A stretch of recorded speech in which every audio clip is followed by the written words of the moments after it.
Serikali kupitia Wizara ya Fedha imeendelea kung'ara kimataifa baada ya kushinda tuzo ya Infrastructure Finance Deal of the Year 2026 zinazotolewa na Global Banking and Marketing kufuatia mafanikio ya upatikanaji wa mkopo wenye masharti nafuu wa dola za Marekani bilioni 1.78 kwa ajili ya kugharamia ujenzi wa reli ya kisasa ya umeme SGR kwa kipande cha 3 na cha 4.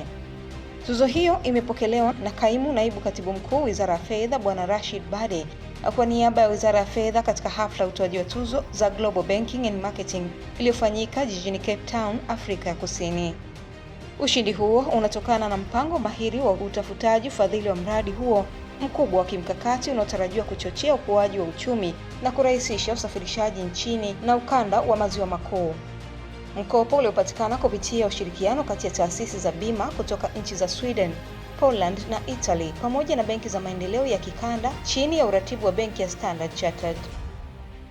Waziri wa Fedha wa Tanzania Mheshimiwa Balozi Hamis Musa Omar amesema tuzo hii ni ushindi unaoendelea kuiweka Tanzania katika nafasi nzuri kwenye masoko ya fedha ya kimataifa, ukiakisi uwezo wa nchi kubuni na kutekeleza mikataba mikubwa ya kifedha kwa ajili ya miradi ya kimkakati ya maendeleo pamoja na kuvutia uwekezaji kutoka nje ya nchi.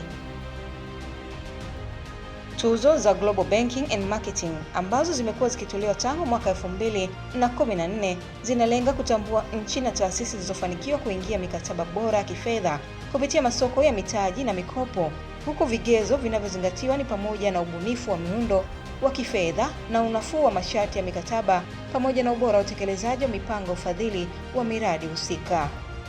Tukio hilo limekuja siku chache baada ya Tanzania kuibuka kuwa mshindi wa jumla wa mwaka katika tuzo za usimamizi wa deni la umma za Jumuiya ya Madola na pia kutoa tuzo ya ofisi bora ya kanda ya Afrika kupitia idara ya usimamizi wa deni la serikali, Wizara ya Fedha Debt Management Division iliyotolewa jijini London nchini Uingereza.